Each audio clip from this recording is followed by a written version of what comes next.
Hi everybody, it's Julie. Welcome to Hello Monday. Today I'm going to be making a shaker card from the bottom up, and I'm going to start using the beehive die and a quarter sheet of Neenah Solar White 80-pound cardstock. This is 4¼ by 5½ inches. Using my T-square to get it all lined up and some washi tape to anchor it down, and oftentimes I'll flip something over upside down just to double check that I've got it centered and it's not crooked before I send it through the machine.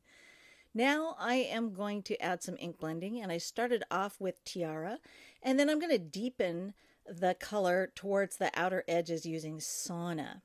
And you'll notice that I eventually adjust my grip, and that is because when I want a lighter, a more delicate application of color, I hang on to the far end of the brush, and when I want to deepen and intensify, I will grip it more towards the head of the brush.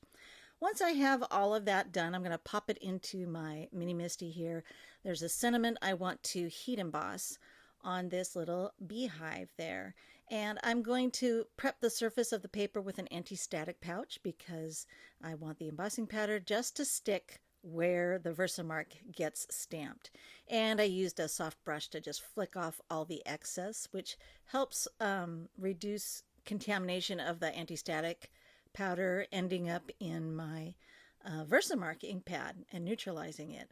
So now I'm going to get that stamped and add some gold embossing powder. This is Hero Arts Gold.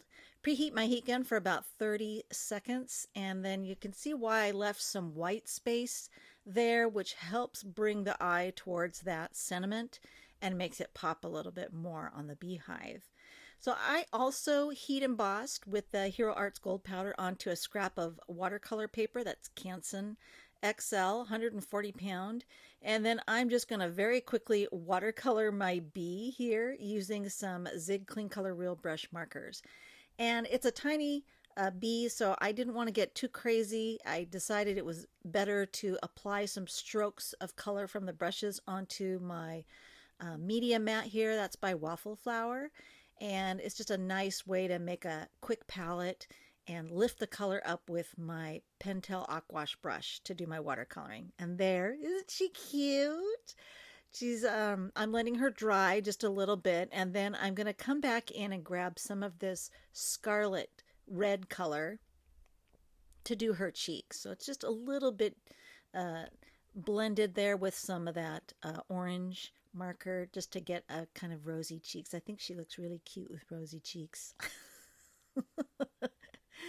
So then it's time to start preparing this panel. I'm going to trim it down, and I'm pretty good at eyeballing things and getting the edges trimmed down so that I have like a 1/8 inch border all around the edges there. This is going to go onto the front of my card, right? So, and I wanted to have a matte layer. So I'm going to go ahead and take my B-Skep now and pop it back into that opening and anchor it down with some washi tape temporarily. I'm going to add some tape runner to the back, and then I'm going to take some glue and do a fine bead of glue all the way around those outer edges. And it's important that you not have any gaps. No gaps, okay? And the reason for that is we don't want any shaker material getting caught underneath this. So no gaps. So once I'm done with that, I can go ahead and take this panel and I'm going to set it down over the top of my card, being careful to line it up. And there's only adhesive on the back of the beehive, right? Not on the back of that quarter sheet. So now that I have it anchored in place, I'm going to go ahead and burnish it on the back side, and then I can remove the washi tape, which held all that in place temporarily. And once that's done, I can go ahead and remove that panel because I want to do some stamping on it. So now it's still flat, right? So I'm going to put that on the back side of my Mini Misti. I needed a little bit more space, and it was easier to flip it over and just use the foam on the back side.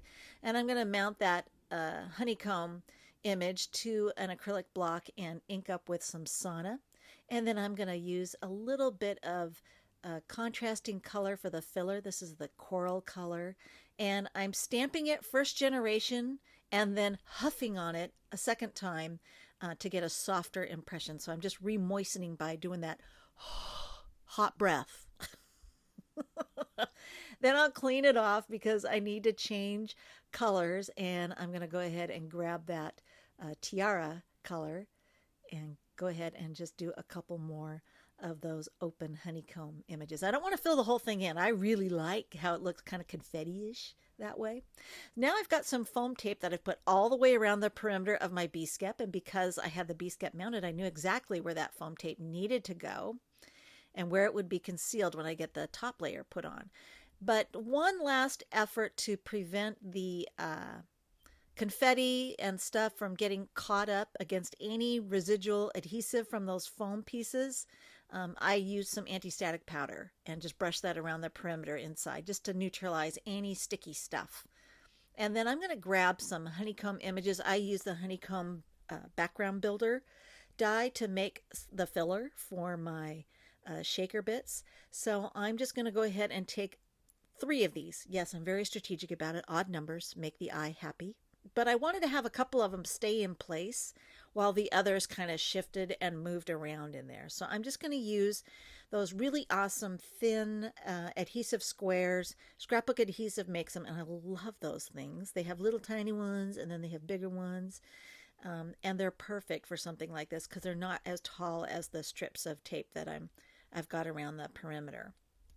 So now I'm just going to add some of those iridescent stars I love so much. They're so pretty and sparkly.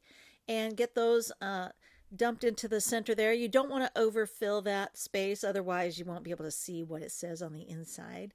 And then I'm going to trim some Essentials by Ellen clear craft plastic down, just big enough to cover that shaker box that I have set up now. So I'm just kind of playing it by ear here and eyeballing, and I love using a straight blade trimmer to trim down my window plastic or clear plastic here. So I'm going to go ahead and peel back the liner papers here just partially. This will allow me to kind of judge where I'm getting that positioned, and then I can press down. It will stick to the exposed adhesive, and then I can come around the perimeter and quickly remove the liner paper. And there you can see I've got everything perfectly mounted where it needs to be. I'm going to add a little bit more support by adding like a strip of that foam tape along the bottom there, and a couple more up there. I'm just going to tuck them there behind the clear plastic so that it gives more support to the upper end of the card. And then I'm going to put tape runner on the back side of my top panel and then partially pull that little liner paper back, and then I can go ahead and get that mounted in front. And I thought this was like a really, doing it from the back, from the bottom up, was like a really fun way to do a shaker because it relieved a lot of stress in determining how that window was going to get put on the front and get it perfectly positioned. And there you go, a really sweet and fun Happy B-Day shaker card.